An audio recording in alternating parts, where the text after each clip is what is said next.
As always, it is a pleasure to greet you.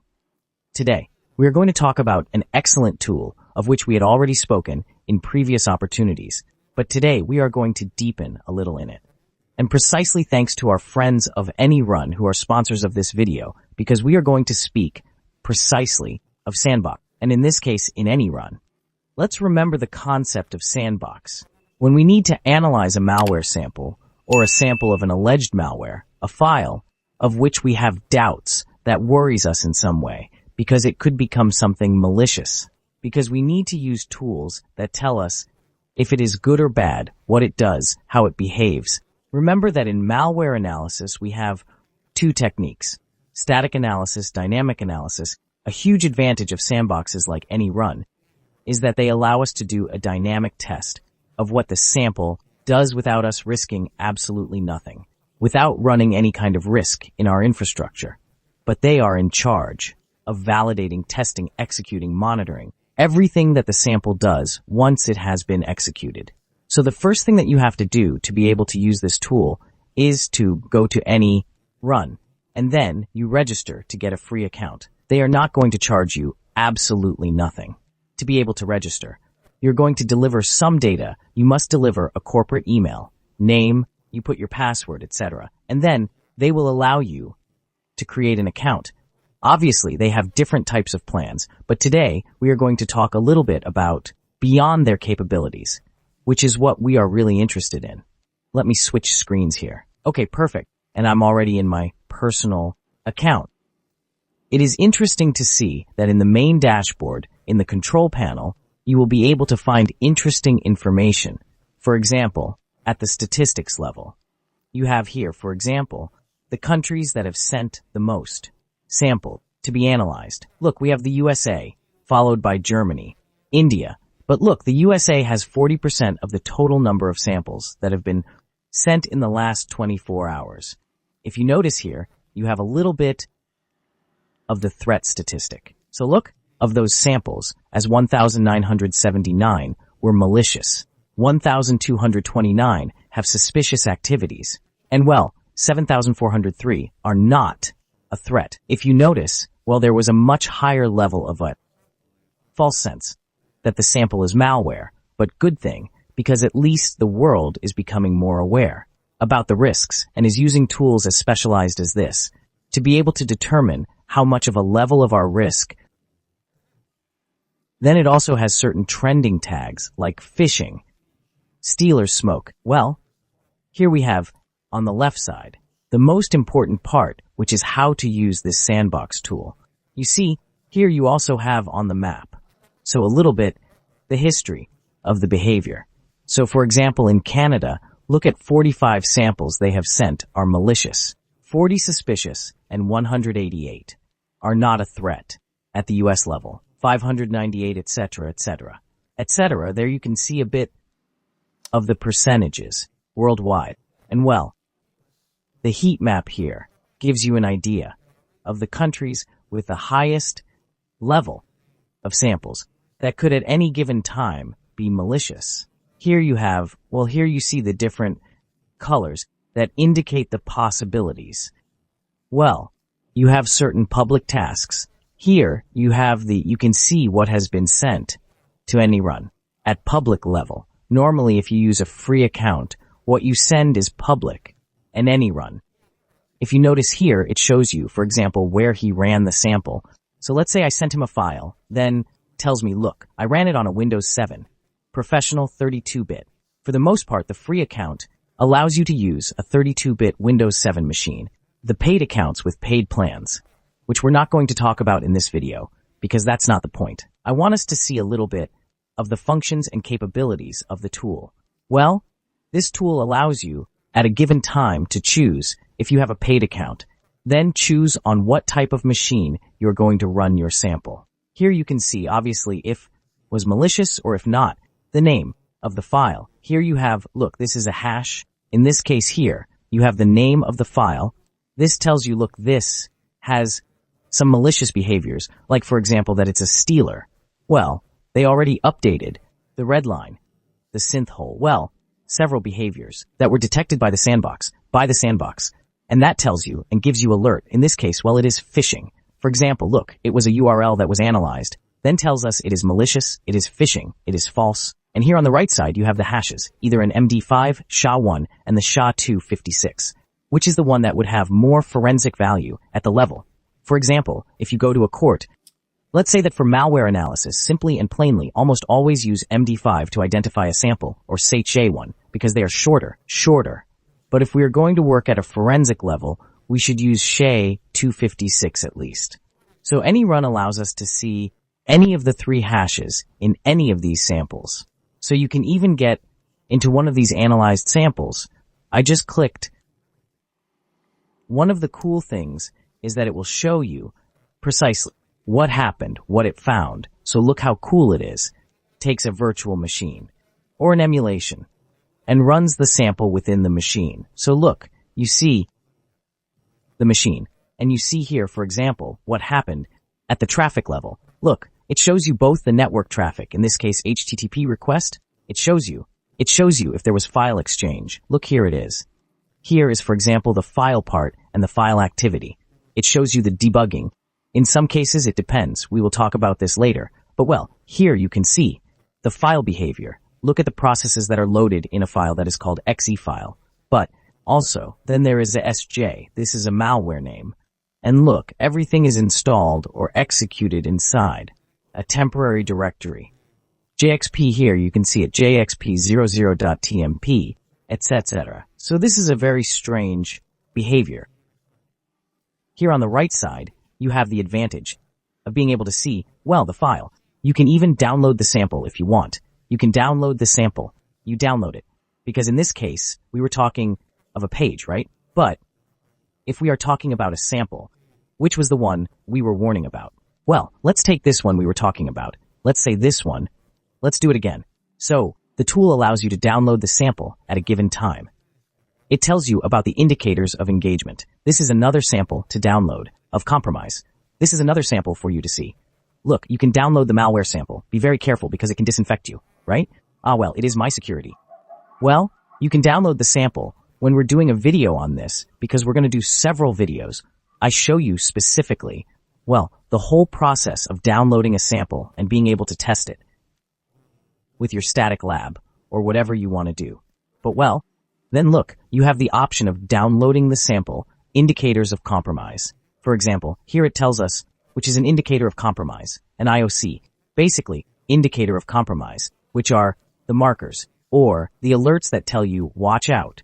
This is what is doing. This sample is weird, is out of the ordinary, and probably malicious. So look, it tells us that it is connecting to a URL where it is downloading an executable. You see, where the URL is transfer sh.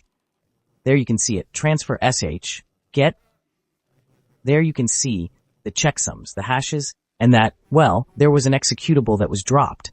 It's not an executable that was delivered. Then there you can see some executables that were delivered, each one with its corresponding hash. Look at this one, the MUF, with its hash, the 49W, with its hash, a DL library, with its hash, the SESLA32 with its hash, so on and so forth. On the other hand, manages to determine that there was a DNS resolution, a group of DNS resolutions, one that did not seem strange, but this one does. This one has something strange. Look, it is malicious. This domain is malicious. Then you see point by point what is strange. What is strange? What has an anomalous behavior that is usually related to the malicious part? Connections if they were executed. Then look, a connection to an IP, and well, the HTTP requests or HTTPs that have been generated, you can see them here. So that you have in the indicators of compromise, extremely useful, especially so you can take this research or this analysis to your local technologies. So you can use those indicators of compromise and look for them within your network. For example, the hashes. Look for them throughout your network.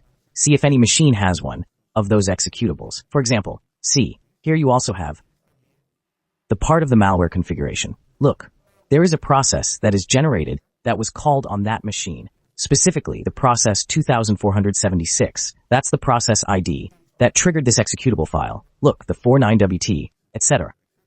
And it's related, look, with this malware, the type of malware that is called ARChy. You see it's a type of malware, a stealer, that is able to collect password. information saved from forms. It can try to even mine, look, crypto wallet information, etc. So look, it's quite interesting that he brings you all the executable information. Tells us that there's a potential command and control there. Look, this is the command and control. It tells you all half. It tells you this is a command and control from where they are giving instructions. Most likely to that sample or that malware. See? So here it shows you that part. Here you see, for example, the strings, the text strings that are inside that executable file. Then you can see some that definitely normally have certain behaviors associated with the malicious part. Look, for example, here we see this is take the name of the process, the loading of a specific library. The wait, this is a wait. There you can see a little bit of some parameters. With the other videos that we will do already showing or analyzing certain specific samples that we are going to do in the future, we will go deeper. For today, ANY.RUN asked me a little bit of the capabilities of the tool. So look, well, here are the strings. Here you can see, and there are like two samples here, right? If you see, there is the arcade and the Mars Stiller. Remember that the file, there are like two samples, but within the same file, we have both. Look, in this case, we also have a different command and control. Look, this is a little bit different. This is rak.net. And this other command and control is WP, is different. You see? Then you have all the information without having to compromise any machine of yours and without running any risk. Once you analyze it, then you have the possibility to download this information in a JSON format, in a JSON file, to then, for example, create new indicators of compromise or to process the information in the way you want. Well, perfect. What else do we have here? You can restart the sandbox. That is, you can go back to run the sample at a given time. You can do it again. Here you can generate a report in text. Remember, if my account has higher privileges, I have an account that ANY.RUN gave me, so I can test, and there are some limitations that we will see. When we are working, we're going to do the demonstration with a limited account and with a completely paid account so that you can see a little bit of the difference. But in reality, you get the most information either way. The free accounts give you this information. You are going to be able to get it. So here you can see a little bit the reports. They give you a text report. Here you can see it. There, it gives you all the information. The malicious activity. Look, there is everything that it did at a malicious level, the processes that it created, that sample at the time of execution, etc. So as you can see, ANY.RUN allows you to use a machine. Look, there we are in the execution. Here you can see a little the stages. Look, here you are seeing the stages of the execution. See, here you can see the stages of execution of when the malware was worth the redundancy executed in that sandbox. You see? So it becomes extremely interesting. And the coolest thing is that you do not run any kind of risk in your infrastructure. You see? So there we had the public tasks. You also have the possibility to work with your team. If you want, you can create your own team. You can see the history of what you have done. For example, I tested a sample. There you can see a simple sample. So is a supremely powerful tool. It is a sandbox with all the capabilities you need to be able to analyze any type of malware sample. Look here, as you saw on the machine, you can see step by step what happened. In this case, I ran this sample on a 32 bits machine, but it is for 64 bits, so that can happen. Look, it tells you that the malware sample, the malware tells you not to run in 32 bits. I run in 64. And here on the right side, well, look, here in some cases it shows you the indicators. Here you have, look, all the indicators in images, in icon. You see, it is very interesting, very practical also, because quickly gives you information and tells you, well, this is malware, or this is going to steal information, is going to steal information from you, etc. Look, there you go. You see? And you see here the process tree. So this process involves this process, which involves this process, which runs this process, and so on. Then you see the step-by-step of the execution, as we saw in one of the public analyses. Let's go back to one of the public analyses. Look, for example, this one. This is a URL, but I prefer an executable. Look, This has suspicious activity, nothing else. This is an executable. Then look, let's go back to that executable. As you see, it is very fast. Is cool. Then look, here you see a little of the step-by-step. Look here, you see, when the execution began. Takes you to that page. Fake Google. Look then, well. There you see the complete step-by-step. Look. Shows you the execution. Step-by-step of what was happening. And here you see each one of the processes that are loading. You can select one of the processes, and in the inferior part, it's going to give you all the information of the process. Then here you see it. This was an executable. There you can see it. A great thing. But well, this, I'm going to explain it later. But a great thing is that, this is connected with ChatGPT. This is a cool thing that I'm going to show you in a future video. But well, for now, look. Here it ran with the name username. It was a self-extractor, this kind of file.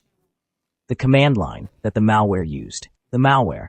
Look, it shows you specifically the command line executed. Why is this dangerous? So look, the application was dropped or rewritten by another process. That is something very characteristic of malware. The malware, many times, overwrites a part of a process to inject, and that is executed hidden by the other process in the shadow of the legitimate process. Well, look, makes a drop of an executable. It immediately starts. That's another suspicious activity, and well, other actions. Look, creates files in a temporary directory, which is also very common within malware. And well, checks the supported languages. This also to know, like in which country, are infecting. Very common malware also. And checks, well, that already. Language. Then you see process by process everything it does. Look and see command line, the dangers. Then you go seeing the indicators of compromise. Or the alerts one by one. Look, this is much more interesting. Here it shows us, for example, what was executed. The command that was executed was from Edge. And well, we will see this when we analyze certain samples. Look there, it shows you the Microsoft Edge command that was executed. And well, there you see all the information. Even well there you see prefetch. This is going to be very interesting. ANY.RUN asked me to make several videos. This is going to be super interesting. So well, I hope you do not miss them. As you can see, it is a tool, very, very practical, very complete, and I'm sure you are going to like it a lot. And you will find it very, supremely useful in the world of malware analysis and computer forensics. Well, I hope you found interesting, and as always, remember that knowledge changes your reality. See you in the next video.